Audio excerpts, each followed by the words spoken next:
네, 반갑습니다. 사실 이게 일부 예배부터 그런 분위기가 좀 있어야 되지만 일부 예배 특성상 그러지 못하는데요. 오늘은 우리 해림교회가 우리 주보 1번 광고에서도 우리 봤죠. 1번 첫 번째 광고. 사랑하는 이들과 함께하는 초청 예배라는 주제로 특별한 주일을 보내게 되었습니다. 혹시나 제가 지금 생각나는 말인데 일부에 혹시 우리 해림교회 오늘 처음 나오신 분이 있다면 나가시면서 꼭 저에게 말씀해 주시고 나가셨으면 좋겠습니다. 혹시나. 네. 그래서 일부 예배 드리시는 분들 중에는 예배 후에 다른 일정을 좀 가지시는 분들도 있는 줄로 압니다. 오늘 같은 날은 조금 이제 일부 예배 끝나면 좀 시간이 좀 많이 이르죠.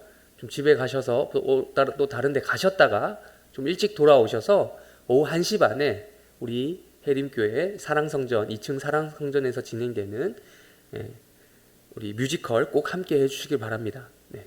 특별히 교회에서 준비했습니다. 교회에서 돈 들여가면서 뮤지컬을 왜 할까요? 다들 잘 아실 겁니다. 전도라고 하는 분명한 목적 때문에 합니다.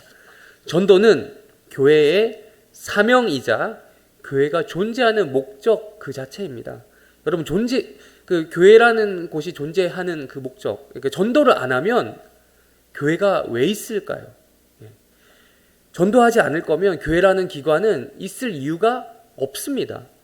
부활하신 예수님께서 하늘로 승천하시면서 제자들에게 주신 그 대위임령이라고 여러분 들어보셨을 거예요. 마태복음 28장 19절 20절 그러므로 너희는 가서 모든 민족을 제자로 삼아 아버지와 아들과 성령의 이름으로 세례를 베풀고, 그 세례를 베푸는 기관이 교회 아니겠습니까? 복음을 전하고 전도를 하라고 명령을 주셨고 그것을 우리가 지키는 거죠.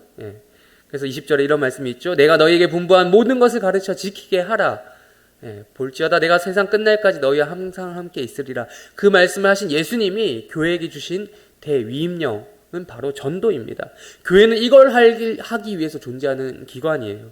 신약의 언어로 복음을 전한다라고 하죠. 그 전도를 모든 민족으로 제자를 삼는다. 아까 읽어드렸던 말씀에 나오죠. 그걸 전도라고 한다면 오늘 우리가 지금 살펴보고자 하는 성경 본문 구약이죠. 구약의 표현 방식은 뭐냐? 정복이라고 합니다. 정복. 가나안 땅 정복이라고 합니다. 전도와 가나안 땅 정복, 이 두 가지는 무슨 상관이 있을까요? 겉모습만 보면, 겉모양만 보면 전혀 달라 보입니다. 현대사회에서 이스라엘 백성들이 가나안 땅 정복하는 것처럼 그런 과정을 거치면서 우리가 전도하면 되겠어요? 안 되죠. 가나안 정복하려면 어떤 일이 있었습니까? 그 하려고? 반드시 거쳐야만 했던 그 관문이 전쟁이라는 것이죠. 전쟁. 피를 흘렸어요. 피. 야, 너 믿을래? 안 믿을래? 하면서 칼을 들이내는 거예요. 안 믿으면 그냥 죽어. 뭐 이렇게. 이런 식으로 칼을 들이내며 혹은 칼까지는 아니지만 멱살을 쥐면서 협박하는 방식의 그런 선교 방식, 그런 전도 방식, 제국주의식 선교는 단적으로 말해서 한계가 너무나도 뚜렷해요. 사실 역사를 잘 살펴보면요, 이런 식으로 가장 이렇게 많이 선교했을 법한 이슬람도 처음에는 그렇게 선교 안 했습니다. 그렇게 포교하지 않았어요. 이슬람이 마치 칼 들이면서 쿠란 아니면 알라 아니면 죽음 이런 식으로 얘기했던 것처럼 보이지만 그렇지 않습니다. 이슬람도 처음에 그 아라비아 반도를 넘어서 전 세계적으로 이 포교하며 확장할 때는 나름의 자비를 베푸는 방식이 있었습니다. 이슬람 신자가 되면 세금을 감면해 주겠다라는 식으로 그렇게 포교를 했어요. 이슬람도 그렇게 안 했다라는 거죠. 혹여나 처음에는 그런 방식 때문에 칼이 무서워서 네, 믿겠습니다 라고 해서 그렇게 기독교인이 되었다 하더라도 심지어 세례까지 받는다고 할지라도 그게 마음에서 우러나오는 동의가 아니라면 그건 진정으로 그 사람이 신자가 되었다고 보기는 힘든 거예요. 그런 식으로 선교했던 통계를 살펴보면 실제로 그런 식으로 제국주의가 들어가면서 같이 선교사들이 들어가서 선교를 했던 사례가 있지 않습니까? 그런 통계를 살펴보면 오히려 나중에 어떤 일이 일어나느냐? 오류가 생겨요. 오히려 더 부작용이 생기는 겁니다. 그런 역사 속에서 가진 오류와 부작용 때문에 오히려 지금 건전하게 복음을 전하려고 하다 보니까 어떻게 됩니까? 더 안 되는 거예요. 오히려 현재 기독교 선교와 전도가 매우 힘들어지는 그런 나라들이 있습니다. 있어요. 여러분, 이 중에 다들 전도 안 해보신 분은 없으리라 생각합니다. 전도 해보셨을 거예요. 전도하려면 어떤 그 과정이 있습니까? 전도하려면 정말 힘들어요. 정말 오랜 노력과 수고가 필요합니다. 막 구슬리려고 그렇죠? 막 좋은 것도 주고 막 선물도 주고 내 돈도 쓰고 시간도 투자하고. 진짜 한 사람 예수 믿게 하려면요, 가진 고생과 수고를 감내해야 합니다. 아니, 예수 믿는 건 둘째 치더라도 교회 문턱이라도 한번 넘어보게 하려면 그런 수고가 필요하더라고요. 근데 생각해보면 억울하지 않습니까? 내가 좋자고 하는 겁니까? 아니죠. 그 사람이 좋자고 하는 일이 전도입니다. 그 사람이 예수 믿고 행복해지면 내가 좋습니까? 아니죠. 자기가 좋잖아요. 또 그 사람이 예수 믿고 천국 가면 내가 좋습니까? 아니죠. 그 사람이 좋은 거예요. 결국 자기 좋으라고 그렇게 전도하는 건데, 이런 의미에서 전도는 전쟁인 거예요. 전쟁. 내가 싸워 이겨서 정복하는 그런 전쟁이 아니라 내가 정복당하는 것 같은 전쟁이라는 거예요. 피를 흘려도 내가 흘리죠. 뭐 지갑에 출혈이 있단 말, 지갑 이번에는 지출이 심해, 출혈이 심해, 뭐 이런 말 하잖아요. 내 지갑에 피를 흘리는 거예요. 내 지갑이. 내 마음에 피를 흘리는 거예요. 참는 거죠. 내 성격대로 못하고 참는 거예요. 내 남편 전도하려고, 내 아내 전도하려고 참는 거예요. 삭히는 거예요. 그렇게 구약 성경에 나온 우리가 읽은 이 가나안 땅을 정복해 나가는 방식과는 아주 정반대로 내가 정복당하고 피해를 입은 듯한 상황 속에서 한 영혼을 데려 나오는 거예요. 이 시대의 전도라는 것은 대부분 그렇죠. 그렇다면 구약 성경에 나온 이 가나안 정복은 과연 전도랑 무슨 상관이 있는가? 본격적으로 오늘 본문을 보면서 그 이야기를 좀 해보려고 합니다. 우리 51절 다시 한번 읽어볼까요? 51절 읽겠습니다. 시작. 이스라엘 자손에게 말하여 그들에게 이르라. 너희가 요단강을 건너 가나안 땅에 들어가거든.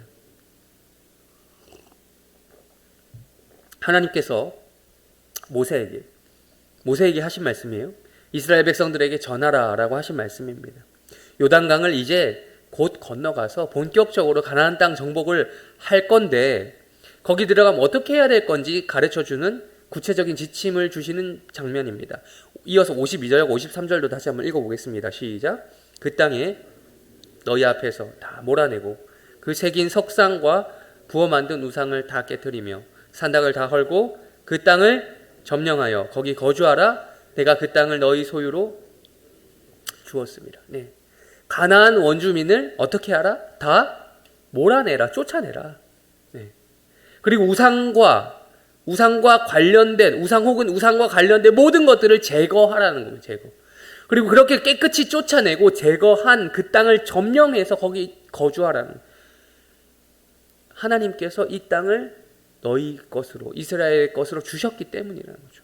여러분, 교회로 데려오는 과정도 전도라고 할 수 있지만 사실 교회에 나온 그 사람이 신자가 되는 과정 또한 전도. 아니, 이게 진짜 전도예요. 어쩌면. 교회로 나와서 그 사람이 신자가 되기, 곧바로 되면 참 좋겠지만 그렇지 않잖아요, 대부분.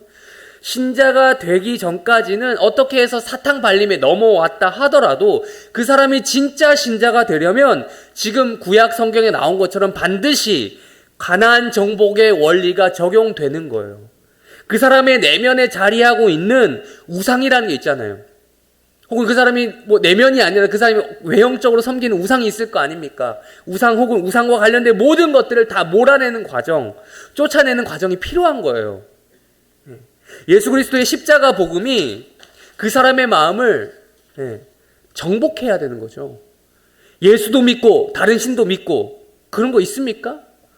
없습니다. 그리스도의 이 복음이라고 하는 것은 그 사람의 마음을 온전히 100% 차지하려고 하는 특성이 있습니다. 이건 전쟁인 거죠. 정복 전쟁입니다. 세계관의 충돌입니다. 충돌이에요. 평생 나 자신을 주인으로 모시고 살아왔던 그 한 인생이 예수 그리스도를 주인으로 모시고 살아가기 위해서는 이 내면에서 일어나는 것부터 시작되는 갈등, 엄청난 갈등, 이 충돌, 그러니까 전쟁이 있다라는 거예요. 전쟁. 이걸 감당해내야 되는 거예요. 이게 내면에만 있는 게 아니라 외면으로도 드러나는 거죠. 막 괴로움과 이 싸움과 힘듦이. 그러기 위해서는 때론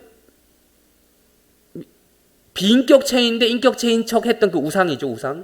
우상뿐만 아니라 그것과 관련된 사람과의 의리도 저버려야 할 때가 있습니다. 그 사람은 우상이 아니지만 우상을 조장하게 하는 주변의 인물들이 있을 수 있다는 거죠. 그들과의 의리를 저버려야 할 때가 있는 거죠. 야, 너 예수 믿더니 좀 달라졌다? 나랑 놀기 싫어? 뭐 이렇게 이야기하는 경우도 있다는 거죠. 이런 말 들을 수 있습니다.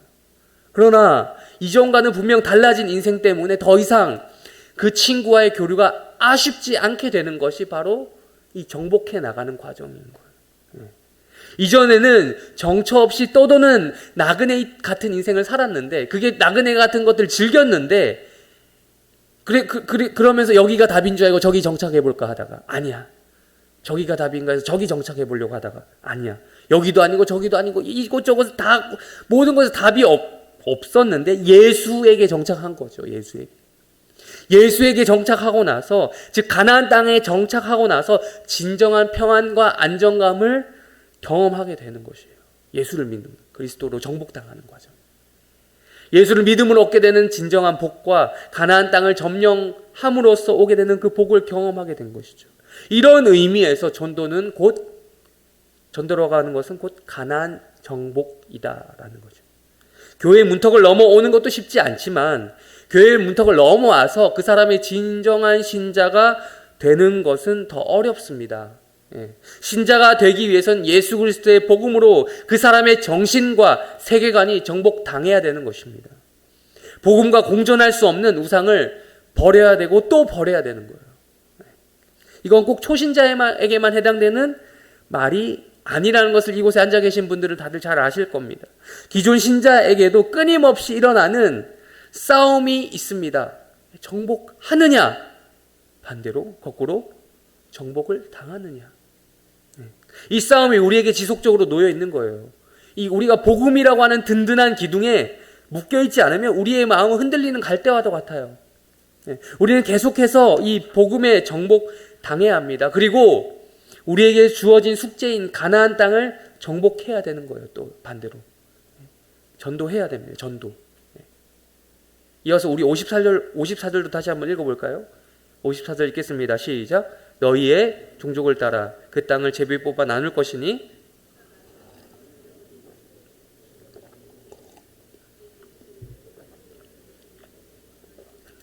지파를 따라 기업을 받을 것이니라. 아멘.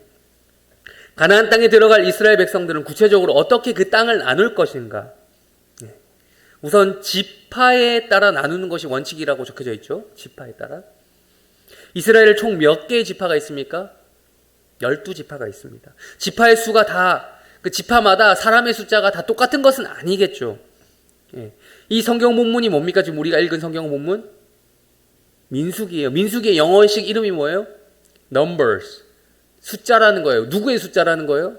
그 지파별로 숫자를 체크하는 거잖아요. 그 민수기 1장부터 몇 장 동안 나오잖아요.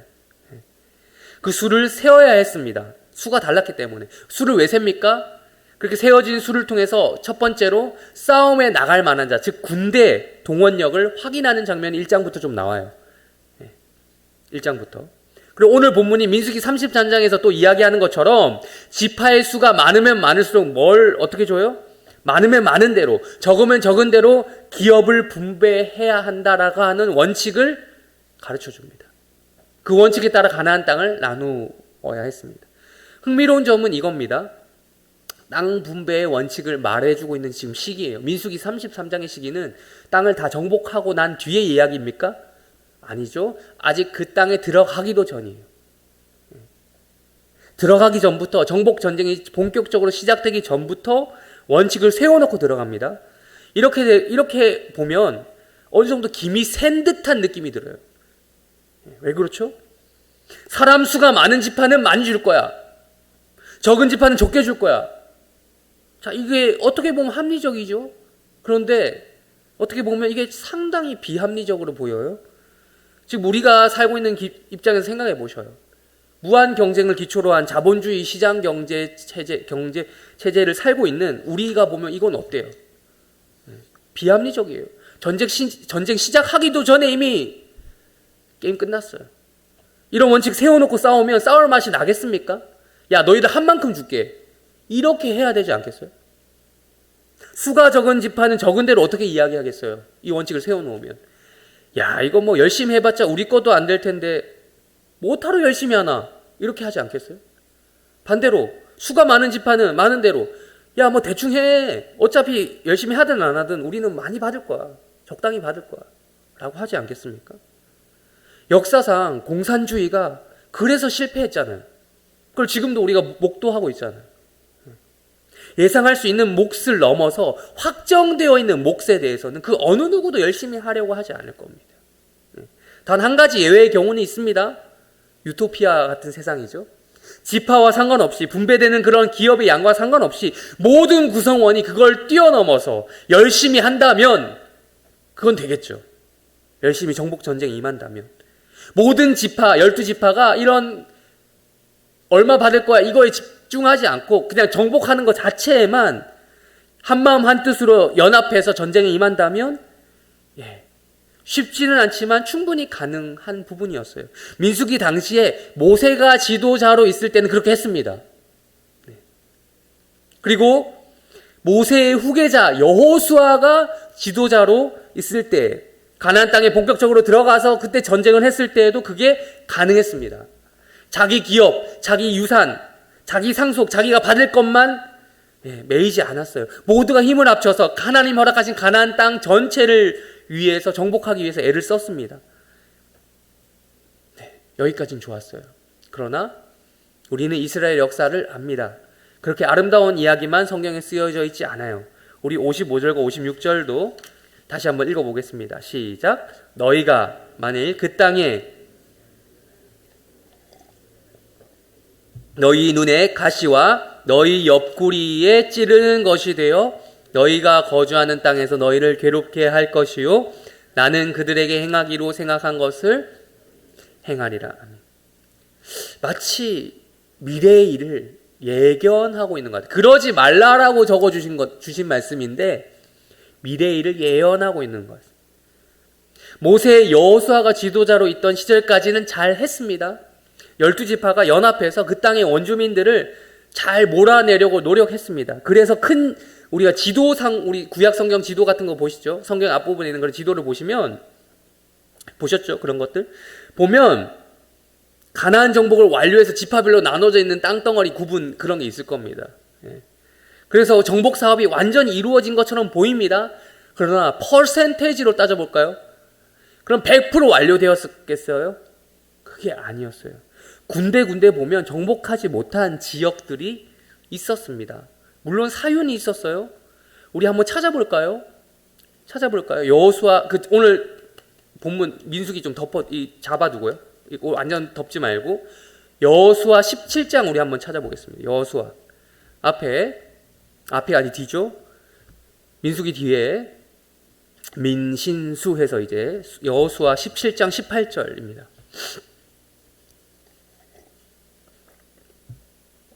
여호수아 17장 18절 우리 한번 찾아서 읽어보겠습니다. 시작. 그 산지도 내 것이 되리니 비록 삼림이라도 내가 개척하라. 그 끝까지 내 것이 되리라. 가나안 족속이 비록 철병거를 가졌고 강할지라도 내가 능히 그를 쫓아내리라 하였더라. 이유가 없었던 건 아닙니다. 군데군데 정복하지 못했던 이유. 그들이 강하다는 거예요. 가나안 민족은 강하다는 거예요. 여러분 가나안 민족이 왜 항복 안 했겠어요? 만약에 걔네들이 바보가 아니었어요. 가나안 민족이 바보가 아니라고요. 이스라엘 민족이 애초부터 강한 상대라고 판단을 했으면 성문 열어주고 제발 들어와서 우리를 좀 살려주세요 했겠죠. 그러나 그러지 않았던 이유는 가나안 민족도 이 이스라엘을 하찮게 볼 만한 요소가 많이 있었다. 가나안 정복 전쟁은 불쌍한 가나안 민족이 강력한 이스라엘 백성들에 의해 일방적으로 학살당하는 그림이 아니었습니다. 지금 우리가 착각하는 게 2023년 지금 일어나고 있는 그 이스라엘 팔레스타인 전쟁이 있죠. 그것처럼 일방적으로 이스라엘이 팔레스타인 두들기고 있잖아요. 네. 그런 그림으로 보시면 안 돼요. 구약 이스라엘과 지금 현대 이스라엘과 똑같이 보면 안 되는 거죠. 구약시대 당시 가나안 민족이 이스라엘에 항복하지 않았던 데에는 이스라엘이라고 하는 이 나라도 아니었죠. 어중이 떠중이들이 겉보기엔 너무 약해 보였기 때문에 하나님이 함께 하신다라고 하는 걸 몰라서 문제였던 거죠. 하나님이 함께 하신다라고 하는 이 전제만 빼놓고 보면 객관적으로 누구나 그렇게 생각할 법했습니다. 평생 노예 생활을 했잖아요. 이집트에서. 평생 애굽에서 노예 생활 하다가 나와가지고 이리저리 그것도 광야를 떠돌다가 어떻게 해보겠다고 들어온 무리들. 어떻게 보이겠어요? 누가 봐도 가나안 민족이 강했던 거예요. 그러나 이스라엘은 그 불가능을 가능으로 만들었습니다. 하나님을 의지함으로써 가나안 정복을 이루어냈죠. 가나안이 약해서가 아니었어요. 하나님이 더 강했기 때문이에요. 가나안은 강했지만 하나님이 함께 하시는 이스라엘이 더 강했던 거죠. 가나안이 강하다는 걸 하나님도 알고 있었어요. 여호수아도 알고 있었습니다. 그래서 지금 우리가 읽은 여호수아 이 본문 17장 8절에 보면 여호수아도 인정하고 있습니다. 가나안이 강하다는 걸 지금 인정하고 있잖아요. 어느 정도 인정하고 있습니다. 이스라엘 백성들에게 지금 말해주고 있는 거예요. 그럼에도 어떻게 하라는 겁니까? 강하지 않다는 게 아니라 어떻게 하라는 거예요? 싸우라는 거예요. 그것과 상관없이 싸우라는 거예요. 쫓아내라는 거예요. 왜? 하나님이 더 강하시니까. 그 말씀을 쫓아내라고 하신 하나님의 말씀이 더 강력하니까 하라는 거죠. 그러나 안타깝게도 이스라엘 백성들이 어떻게 했습니까? 안 그랬던 겁니다. 이미 하나님의 강함을 경험하면서 가나안 땅을 정복해 가고 있었지만 가나안의 강함에 여전히 이런저런 핑계를 대면서 100% 정복을 안 했던 겁니다. 우리 17장 위에 18절 위에 있는 12절 우리 한번 읽어보겠습니다. 17장 12절 읽겠습니다. 시작. 그러나 므낫세 자손이 그 성읍들의 주민을 쫓아내지 못함에 가나안 족속이 결심하고 아예 쫓아내지 못했대요. 그러니 어떤 일이 일어났다? 결심하고 거주했다. 이제 여호수아에서 사사기로 넘어가 볼까요? 넘어가면 당장 1장서부터 가관입니다. 쫓아내지 못했더라 라고 하는 그 위에 우리가 아까 읽은 여호수아 17장 12절 말씀 있죠? 그 쫓아내지 못했더라 시리즈가 이어집니다. 제가 읽어드리겠습니다. 이거는 사사기 1장 19절입니다. 여호와께서 유다와 함께 계셨으므로 그가 산지 주민을 쫓아내었으나 골짜기의 주민들은 철병거가 있으므로 그들을 쫓아내지 못하였으며 사사기 1장을 눈으로 쫙 보시면요. 쫓아내지 못했다는 말이 지금 한 절에만 나오는 게 아니라 계속 나와요. 쫓아내지 못한 것으로 끝나면 다행이죠. 그냥 너네들끼리 살고 우리도 우리들끼리 살겠다. 그런 서로의 영역을 존중하면서 살면 다행인데 하나님께서 지금 오늘 보면 다시 민수기 33장 55절을 보시면 거기서 가나안 원주민을 몰아내라, 쫓아내라고 말씀하신 데는 다 이유가 있는 겁니다. 영향을 받는 거예요. 이들과 언약을 하며 사사기 2장에는 이런 말씀이 나옵니다. 언약을 하며 그들과 교류하기 시작한 거예요. 그들의 종교를 받아들이고 그들의 문화를 받아들이고 우상 숭배를 받아들이는 거예요. 하나님 우려하신 상황이 나오게 되는 것이죠. 그렇게 많은 세월이 흐른 게 아니에요. 모세, 여호수아 직후의 이야기가 사사기잖아요. 직후에. 이스라엘 백성들이 보여준 태도는 민수기 33장 말씀 그대로, 그 경고하시는 그 내용 그대로였습니다. 그들의 우상을 숭배하기 시작했던 거예요. 그들의 문화를 적극적으로 받아들여요. 정복하지 않으면 어떤 일이 일어난다고요? 정복당하는 겁니다. 굳이 이후의 이야기가 있는데 그걸 찾지 않겠습니다만 그것이 이스라엘 역사 내도록 괴롭히는 그리고 이스라엘이라고 하는 나라 자체를 망하게 하는 우상숭배 문제와 직결되는 겁니다. 그런데 더 무서운 게 있어요. 더 무서운 게. 우리가 33장 55절에도 말씀하셨고 말씀하신 것처럼 가시와 올무가 되는 방식이 있죠. 가시와 올무. 가시, 올무 어떤 느낌이 드십니까? 이거 아픈 거잖아요. 따가운 거죠. 찔리면 아프잖아요. 따갑고. 근데 구체적으로 어떻게 아프게 하시는가? 33장 56절 우리 한번 읽어보겠습니다. 다시 33장 56절 읽겠습니다. 시작. 나는 그들에게 행하기로 생각한 것을 너희에게 행하리라. 예.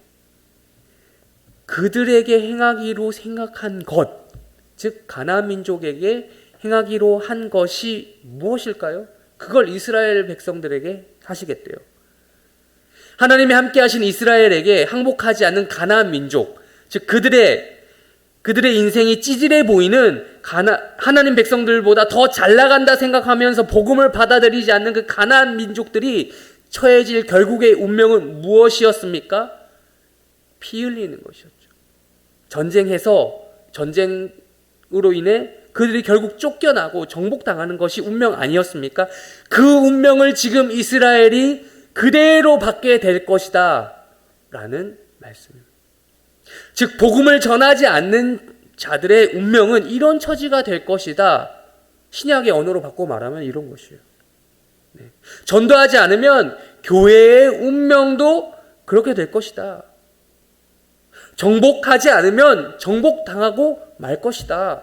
이것이 교회의 운명이라는 겁니다. 세상에 복음을 전하지 않으면 교회는 있을 가치가 없습니다. 교회는 문 닫아야 되는 거예요. 우리가 안 닫아도 하나님이 닫게 하시는 거예요. 세상의 가치관에 잠식되어 버리는 거예요. 이것이 성경이 말하는 그런 원리인 거예요. 그런데 그 과정이 참으로 애석하고 비극적입니다. 피 흘리고 전쟁하고 쫓겨나는 것, 정복당한다라고 하는 그 운명이 있잖아요. 나중에 이스라엘이 남북으로 분열한 다음에 종국에는 멸망하고 마는데 그 과정이 슬프잖아요. 단순히 그게 근데 성경은 있잖아요. 그게 이민족 때문에, 즉 아수르 바벨론에게 각각 망하는데 이스라엘이, 유다가 그들이 강해서라기보다는 뭐라고 얘기하죠? 성경은 이스라엘의 하나님을 의지하지 않아서, 걔네들이 세서가 아니라 이스라엘의 하나님을 의지하지 않아서, 혹은 똑같은 말이죠. 똑같은 말인데 말만 다르게 우상을 숭배하여서 라고 이야기합니다. 또한 그렇게 하나님을 의지하지 않는 이스라엘을, 다른 말로 우상을 숭배하는 이스라엘에게 하나님이 허락하시는 역사적 상황이 있었습니다. 우리가 지금 시간 관계상 찾아보진 않겠지만 그건 바로 이스라엘 내부의 분열이었습니다. 내부의 분열. 12지파가 하나가 되지 못하고 서로 피 흘리는데 자기들끼리 피를 흘리고 있는 거예요. 자기들끼리 전쟁하는 거예요. 즉 내전이라고 하죠. 자기들끼리 치고받고 하는 방식으로 스스로를 갉아먹도록 하나님께서 내버려 두시는 거예요. 가나안 민족을 정복하지 않으니, 가나안 땅을 온전히 정복하지 않으니 그 칼날을 가나안에게 들이내미지 않으니 어디로 들이내는 거예요? 안으로 돌리는 칼을.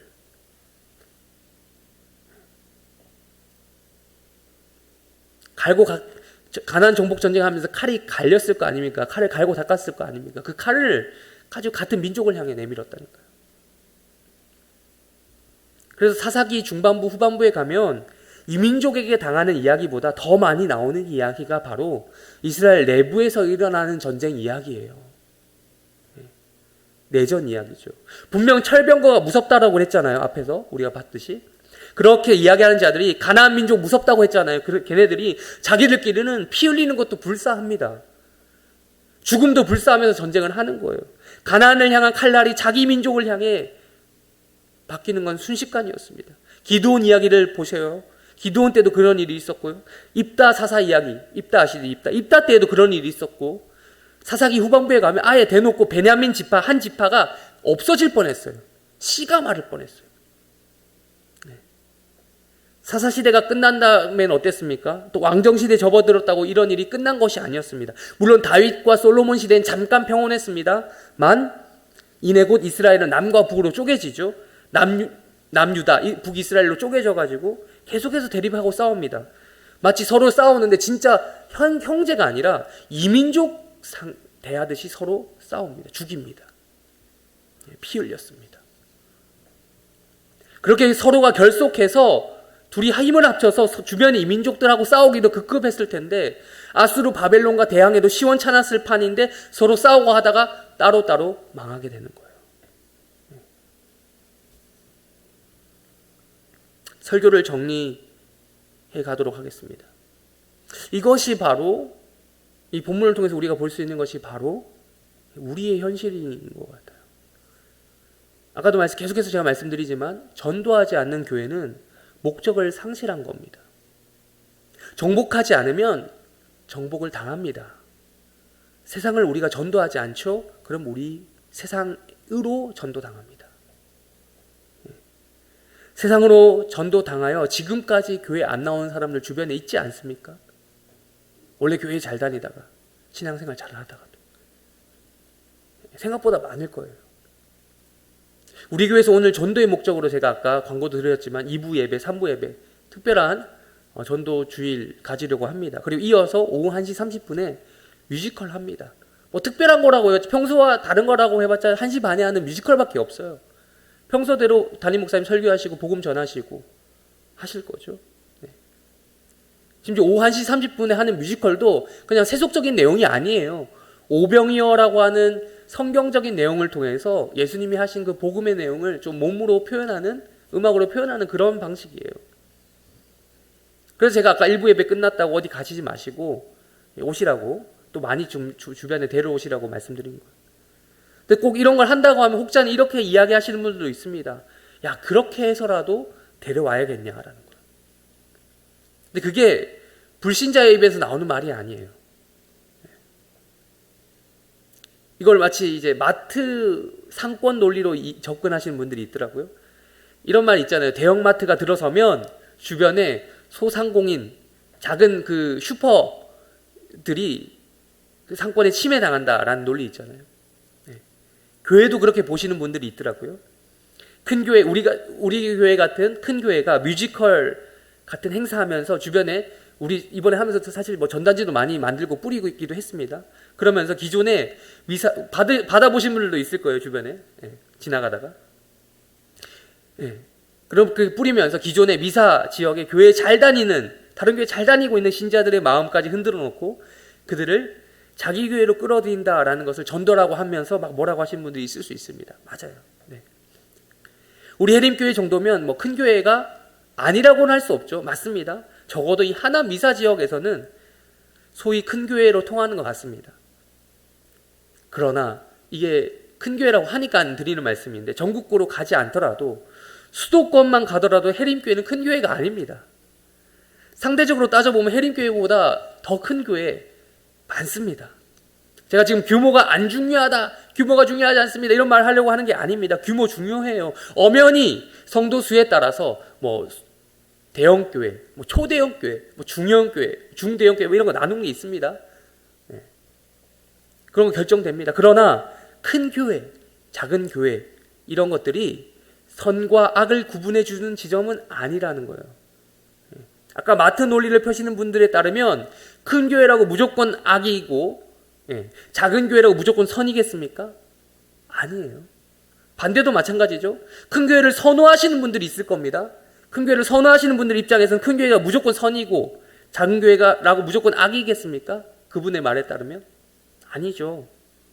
선과 악의 기준이 무엇입니까? 복음을 전하는 교회, 복음을 위해 사역하는 교회가 선이고 복음을 전하지 않는 교회, 복음을 위해 사역하지 않는 교회가 악인 겁니다. 그것이 성경의 기준이고 하나님이 교회를 바라보시는 기준인 거죠. 여러분 동의하십니까? 우리 해림교회는 오늘 뮤지컬을 통해서라도 복음을 전하려고 하는 것입니다. 물론 다른 교회 교인들이 뮤지컬을 보러 오겠다라는 것을 막을 수는 없을 거예요. 일일이 뭐 저희가 신분 조회하겠습니까? 신분증 검사하겠습니까? 뭘 하겠습니까? 그러나 이 사역을 통해서 누구든 복음을 맛보기를 원하는 마음으로 그걸 가지기를 원해서 하는 거죠. 지금 한국 교회끼리 지금 속칭, 나와바리성, 구역 다툼을 하는 것처럼 비춰지는 경우가 있는데 있다 하더라도 그러면 안 되는 거죠. 교인들끼리 수평 이동이 대부분 현실인 건 인정합니다. 우리 교회에 지금도 나오시는 분들, 새로 오시는 분들 중에 교회 다니셨던 분들이 대부분이에요. 인정합니다. 그러나 안 그래도 한국교회 성도 수가 급격히 줄어들고 있는 이 마당에 우리끼리, 믿는 사람들끼리 작아지는 파일을 가지고 나눠 먹으려고 아웅다웅 해서는 안 된다는 거예요. 제가 오늘 지금 설교 제목이 뭡니까? 오늘 설교 제목 보고 이게 뭐야? 이게 무슨 설교 제목이야? 라고 하시는 분도 있을 수도 있는데, 네. 우리 한번 읽어볼까요? 시작. 다시요. 시작. 네. 여러분, 이거는요, 기존의 책 제목이에요. 이런 책이 있어요. 나이키의 상대는 닌텐도다! 라는 책이 있어서, 제가 그 제목 그대로 갖고 오면 안 될 것 같아서 다를 뺐어요, 뒤에. 네. 딱 봐도 무슨 말인지 감이 오시죠? 우리가 단편적으로 생각해보면, 나이키의 대적, 나이키의 상대는 누구라고 생각하시겠습니까? 아디다스, 푸마, 리복, 뉴발란스 이런 등등의 스포츠 의류, 단편적으로 생각하면 그렇게 생각하지 않아요? 그러나 적어도 나이키는 그렇게 생각 안 하는 거예요. 자기들은. 저는 나이키가 시대를 정확하게 꿰뚫어 보고 있다라고 생각하게 되었습니다.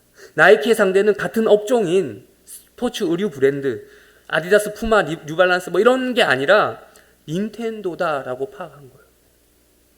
닌텐도 뭔지 아시죠? 우리 어르신들도 알 거예요, 이제는. 왜? 우리 손주들 이거 하나씩 다 들고 있거든요. 네. 게임기입니다, 게임기. 요즘 아이들이 게임한다고 밖을 안 나갑니다. 운동은 안 해요.